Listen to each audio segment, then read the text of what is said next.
गुरु जी कहते थे कि जो सत्संग करता है उसका भी कल्याण होता है और जो सुनता है उसका भी भला होता है।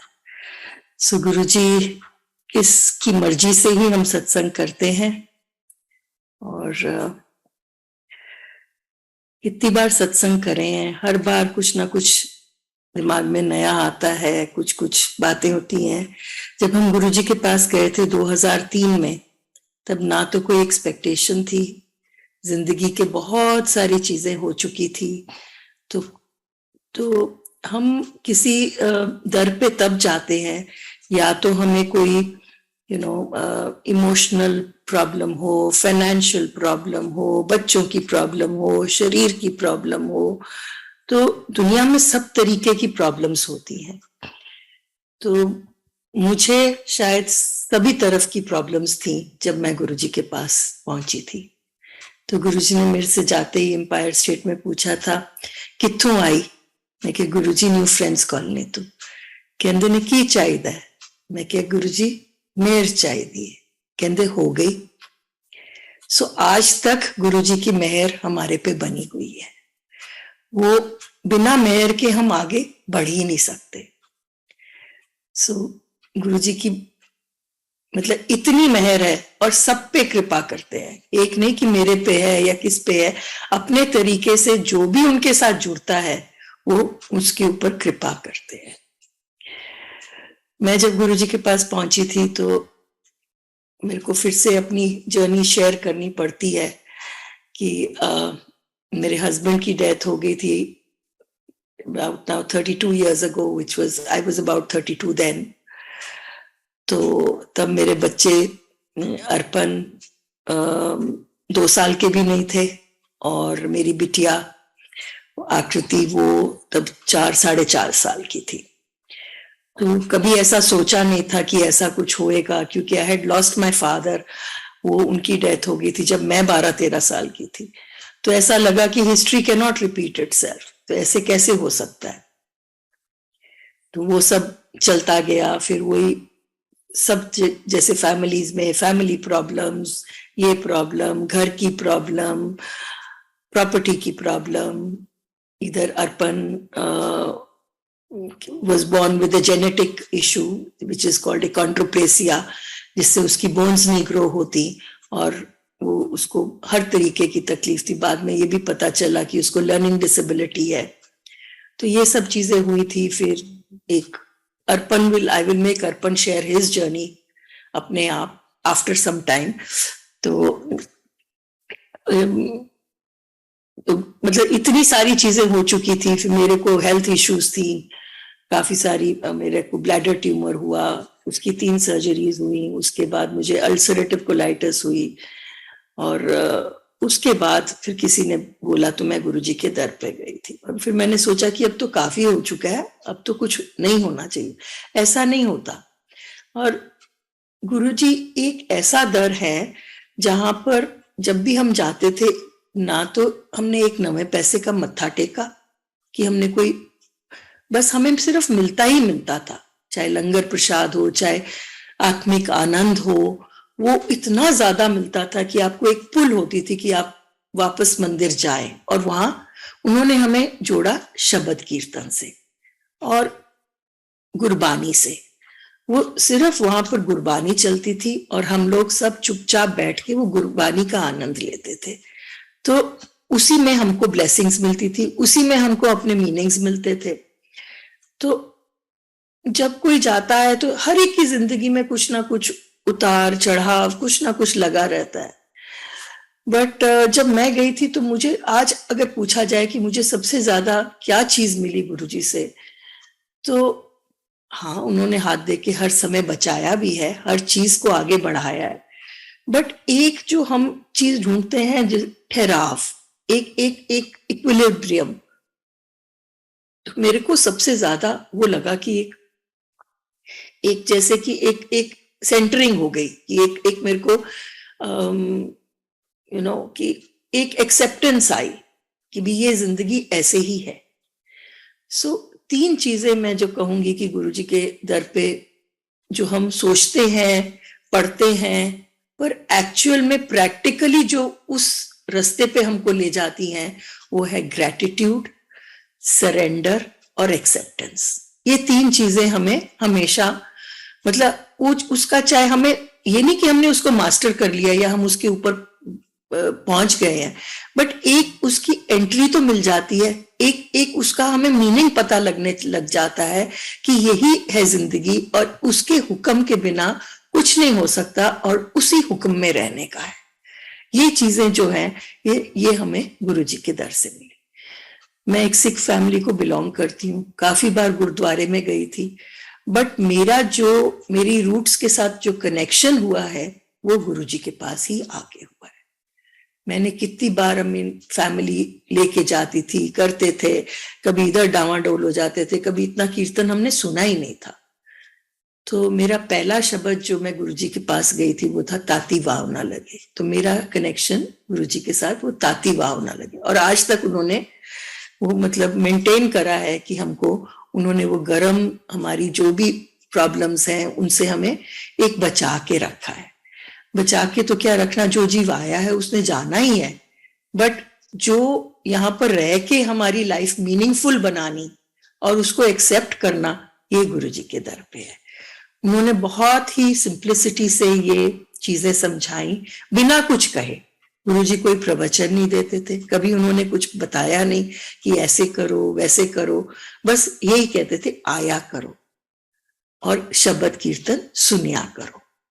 तो बस वहां पर जाके हमें लंगर मिलता था, एक थाली में 4 जने लंगर करते थे, लंगर में क्योरिंग प्रॉपर्टीज होती थी और एक बड़ा ही वेरी वेरी हैप्पी इन्वायरमेंट होता था जो हमें पुल करता रहता था। कई वीआईपीज आते थे, हमें नहीं पता, पर हमारे जैसे लोग भी चले जाते थे, पर गुरुजी की चाहे बात करे या ना करे, उन्होंने कोई ना कोई तरीके से वो बता देते थे कि वो हमारे साथ है। तो आप देखिए कि गुरुजी ने खुद ना प्रवचन करके हम लोगों से सत्संग करवाए, और वही है सत्संग इज ट्रूथफुली जो हम चीजें फील करते हैं वो हम लोगों से शेयर करते हैं।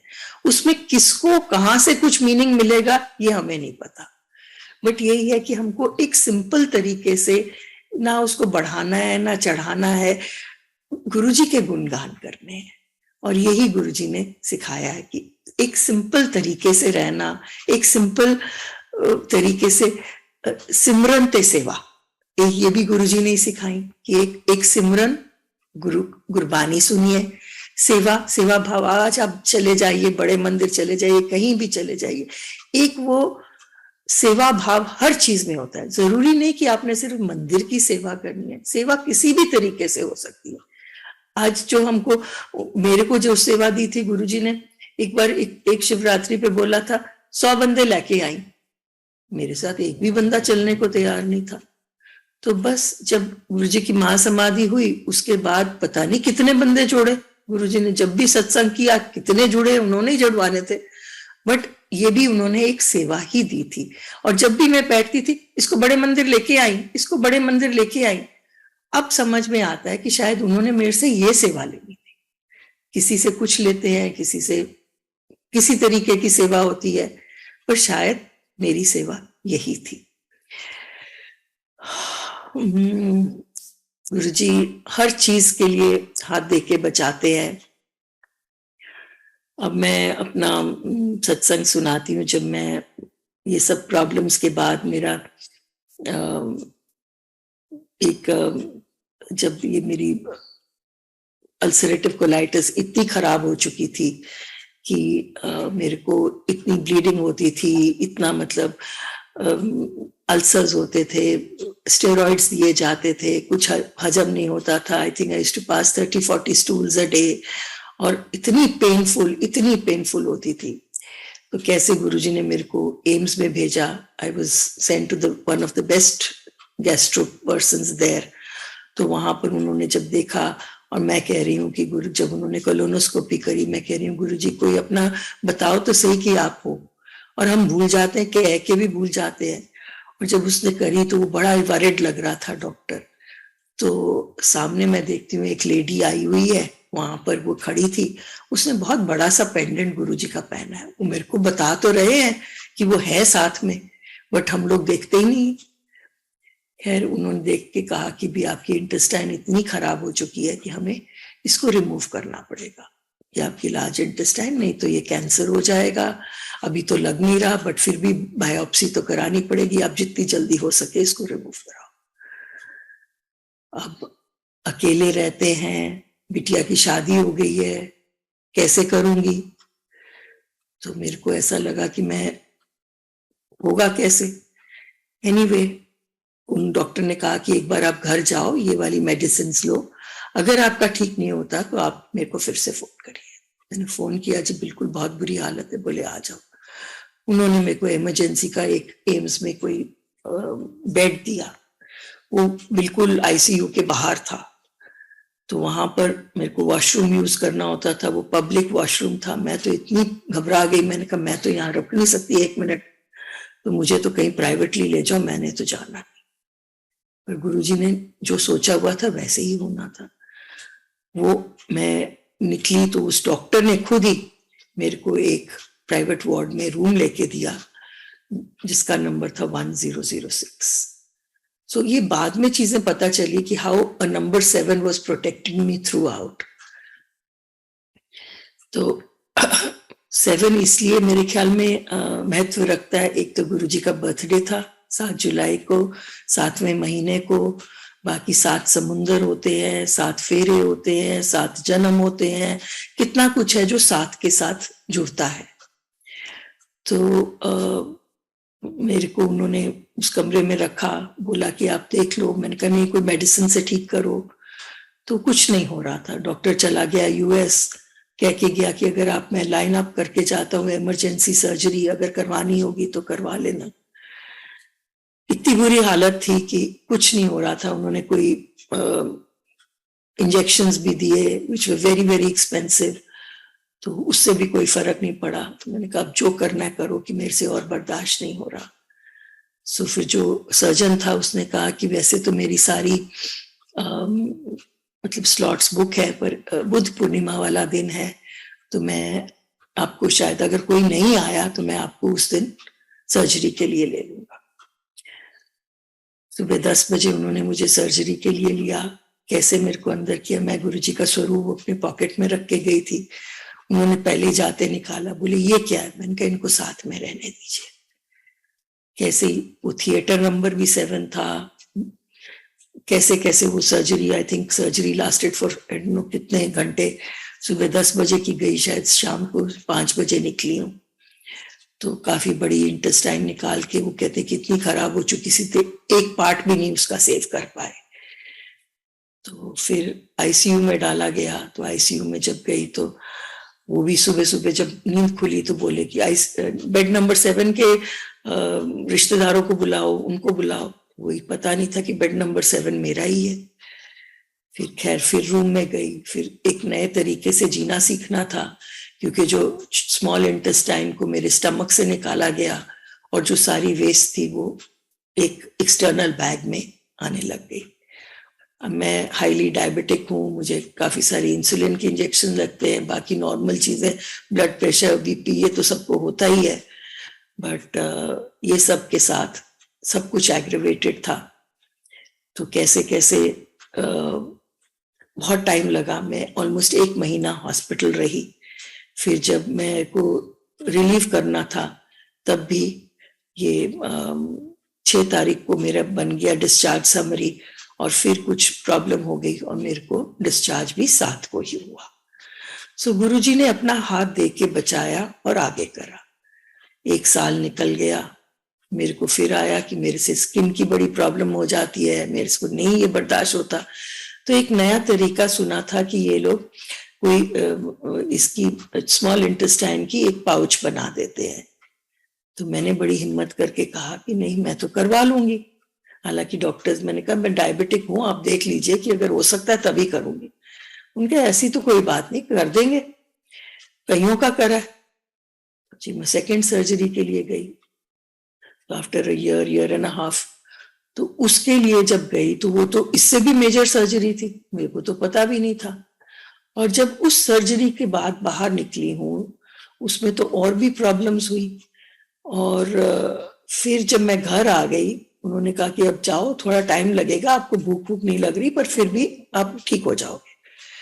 यहाँ आते ही मेरे को तो इतनी बुरी हालत, इतनी बुरी हालत, और अकेले रहना, मैं किसको बताऊं। फिर मेरी सिस्टर आई, उसने कहा भैया तुम वापस चलो हॉस्पिटल, ये तो ठीक लग नहीं रहा।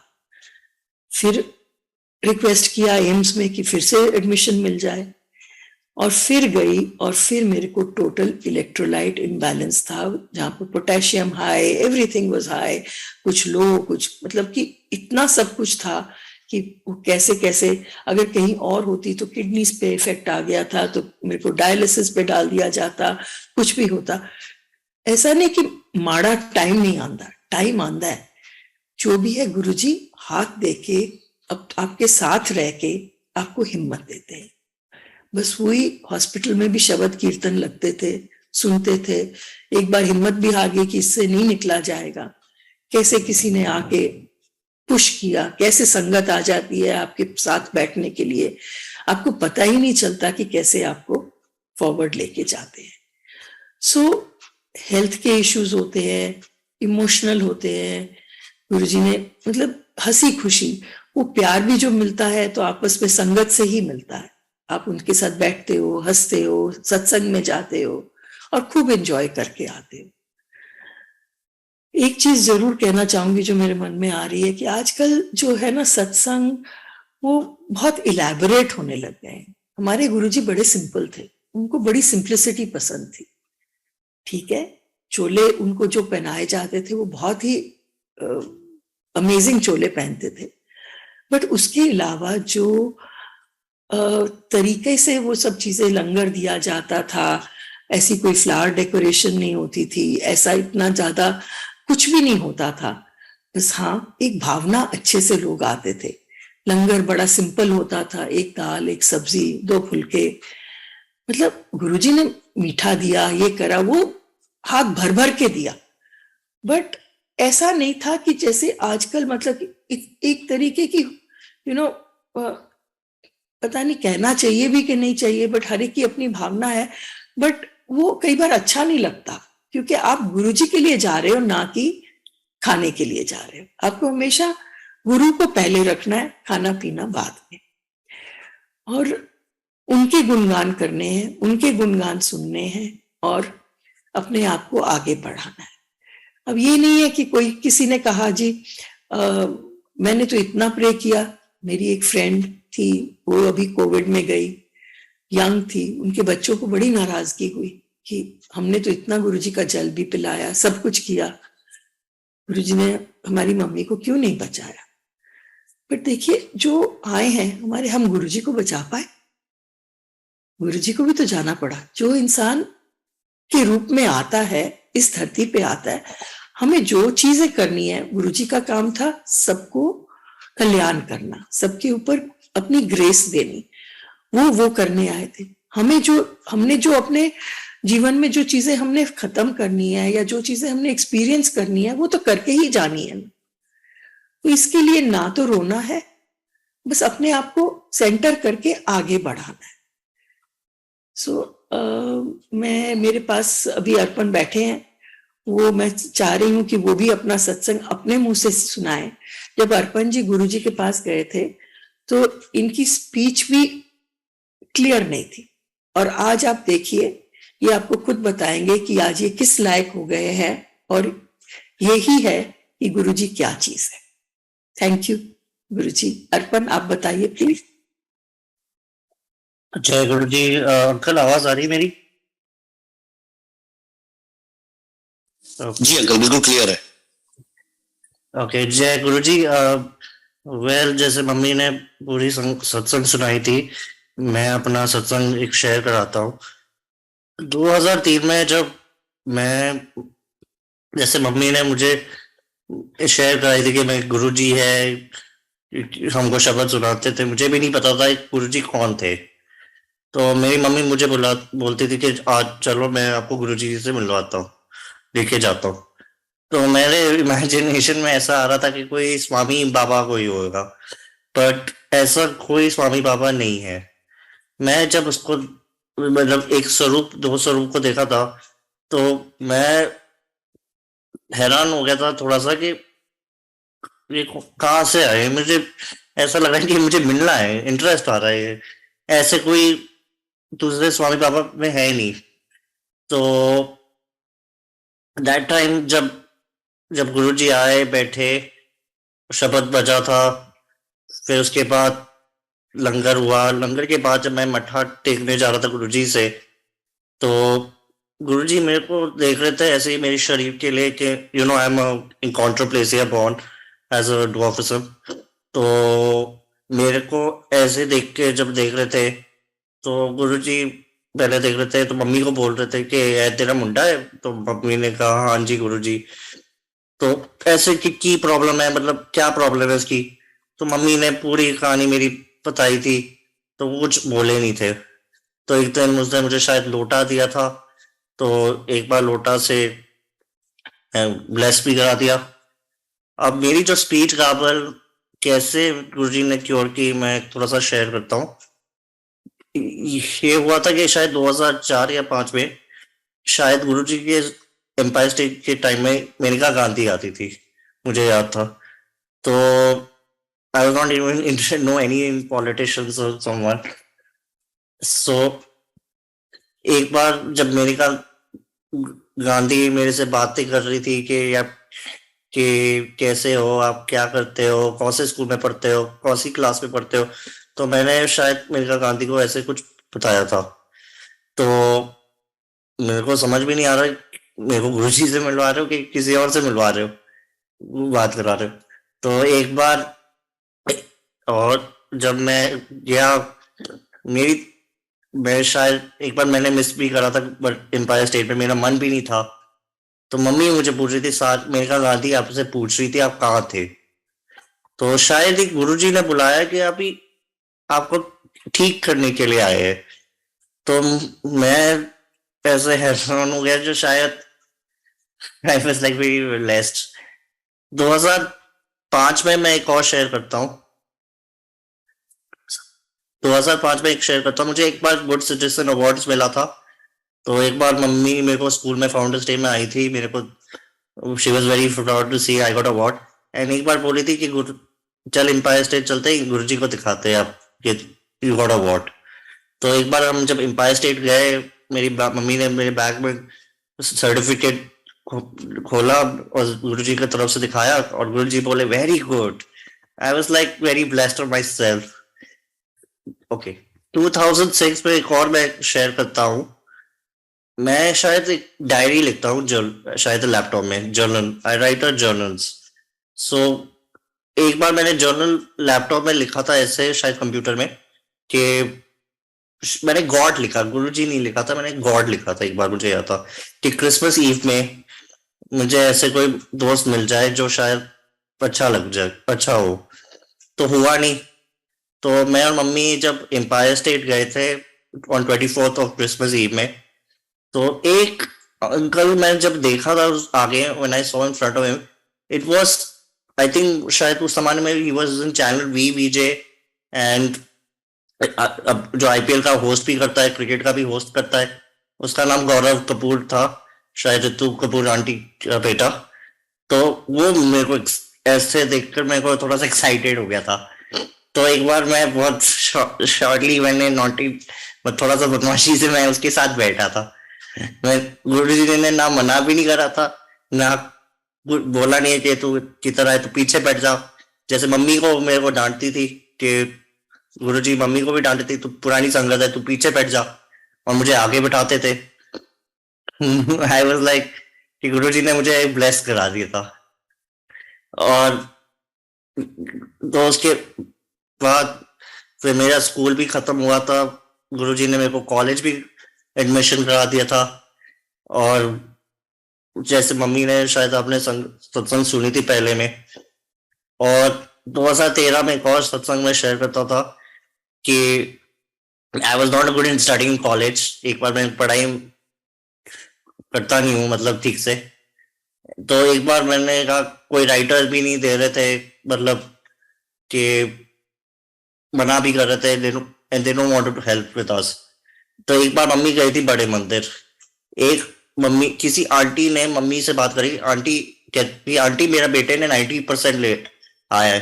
तो माय मॉम वाज लाइक कि उसने वो आंटी के बेटे से बात करी थी, उसका नाम करण भाटिया अंकल था। तो उसने बोला कि कि मेरे बेटे के लिए आप हेल्प कराओगे? तो उसने बोला हाँ करवा दूंगा। एंड उसने क्या मुझे एग्जाम में पास करा दी, और गुरुजी ने मुझे हेल्प कराया था। और I am also graduation from school college also. And and also एक बार एक मैं सत्संग में शेयर करता हूँ, लास्ट वाला मैं, और मुझे याद नहीं था। तो जो कोविड के टाइम में, शायद आपने लोग ने सुना होगा रुक का जो भजन, कैसे मेरे को गुरुजी ने मुझे ब्लेस किया था। रुक का जो गाना था, जो कंपोज बाय निखिल बैरी भैया ने बनाई थी। तो एक बार मुझे has a me before that time I was a very struggle in acting because I love acting also. मुझे एक्टिंग भी बहुत पसंद थी और म्यूजिक भी बहुत पसंद होता था। तो रुक के लिए मुझे ऐसे कैसे मेरे को गुरुजी ने करवाया। तो किसी ने बोला कि अर्पण आप एक लिपिंग का एक्टिंग कर लो, लिपिंग का गाना गा लो। और मुझे गाना भी नहीं आता था, तो मैं उसकी एक्सप्रेशन करनी थी कि मैं अपने आप से एनर्जाइज, गुरु जी की तरफ से एनर्जाइज करा दिया कि लोगों को पसंद भी आ गई थी। तो और मेरे को और ये याद भी नहीं आ रहा सत्संग में। Now over to my mom. Sorry Guru ji, शुक्राना। हाँ जी। अर्पण क्या ये कॉन्ट्रोप्लेसिया है, और जब इसका चलना जो हुआ था 4-5 साल की उम्र में हुआ था, और फिर इसको स्कूल में कहीं एडमिशन नहीं मिल रही थी। फिर बार बार जाके हमने इसके लिए लर्निंग सेंटर शुरू करवाया, वहां पता चला कि इसको लर्निंग डिसेबिलिटी है। वो हुआ तो फिर आगे जैसे जैसे इसने थोड़ी बहुत क्लासेस करी, फिर थोड़ा बड़ा हुआ, 12-13 साल का हुआ, तो इसका एक्सीडेंट हो गया। किसी ने यहाँ पर घर के सामने गाड़ी रिवर्स करके इसके ऊपर चढ़ा दी। तो फिर ये कैसे इसको अगेन एम्स में रहा और इसको बिल्कुल ठीक ठाक हो गया। और फिर उसके बाद फिर मेरा कोलाइटिस और ये सब चीजें हुई, और फिर हम गुरुजी के पास पहुंचे। तब ये था कि इसकी स्पीच जो थी इतनी गावल्ड थी कि ये बोल भी नहीं पाता था ढंग से। तो ये जैसे इसने बताया कि गुरुजी अपने पास बैठा के वो मेनका आंटी से बातें कर करके इसकी स्पीच खोली, कैसे कैसे इसको कॉन्फिडेंस आता था, कैसे इसको स्कूल में एडमिशन मना हो गई, फिर दूसरे स्कूल में इसका हुआ, प्राइवेटली करवाया गया। फिर वो करके फिर क्लास 10 भी हुई, क्लास 12 भी हुई। फिर एक बार ऐसे ही हमने पढ़ा कि दिल्ली यूनिवर्सिटी ऑफर कर रही है ऐसे बच्चों के लिए सीट्स। फिर हम गए और वहां पर कैसे इसको एडमिशन मिली सीवीएस में, कॉलेज ऑफ वोकेशनल स्टडीज में। इसको बोला कि ये वाला कोर्स करा दो, और फिर प्रिंसिपल ने इसको चेंज करके बीए टूरिज्म करवाई। और मतलब एक गुरुजी ने इसकी जो इच्छा थी कि मैं काम तब करूंगा जब मैं कॉलेज कर लूंगा, तो वो गुरुजी ने इसकी पूरी इच्छा करी। चाहे कॉलेज इसको मतलब एक्सपीरियंस तो कराया, चाहे किसी और ने इसके पेपर्स लिखे या जैसे भी हुआ, बट एक इसकी जो फीलिंग ऑफ कि ग्रेजुएशन करी मैंने, वो करा। और फिर इसने कुछ म्यूजिक में भी करा, डीजे भी बना। तो बहुत कुछ गुरुजी ने इसको बढ़ाया कराया। और अब इसको गुरुजी ने अपनी मॉल में एक जॉब भी दी हुई है, तो ये सिलेक्ट सिटी मॉल में जाता है और थोड़ा बहुत काम भी करता है। तो ये सब उनकी मेहर के बिना हो ही नहीं सकता कि आज इसको इस लायक बना दिया कि वो अपना इंडिपेंडेंटली खड़ा हो सकता है। और हमारा टोटल ग्रेटिट्यूड टुवर्ड्स गुरुजी है जो हमें यहाँ तक लेके आए हैं। बस आई थिंक आज के लिए इतना ही हम करते हैं। फिर sorry, so thank you so much Guruji एक और चीज कहना चाहता हूँ, मैं भूल गया था एक और चीज। अब मैं कहना चाहता हूँ, see as I have a achondroplasia also, क्योंकि हैज मी, बिकॉज मैं कहीं जाता हूँ, कुछ लोग हंस देखते हैं, हंसते हैं और डरते हैं मेरे से, मेरे शरीर की तरफ से। बट भगवान ने तो ऐसे ही मुझे दिया है, वो तो आपको एक्सेप्ट तो करना पड़ता है। कहीं भी जाओ, मैं जब जाता हूँ कहीं संगत में, कुछ लोग संगत में तो देखते रहते हैं मेरी शरीर को, उनके कोई बच्चे मतलब पूछते हैं कि मम्मा मम्मा मम्मा पापा, आप ये छोटा क्यों है, ये क्यों है। मैं यही कहता हूँ कि आप, गुरु जी ने हमको ब्लेस किया है इसलिए। तो जय गुरु जी, शुक्राना गुरु जी, गुरु जी मुझे माफ करना।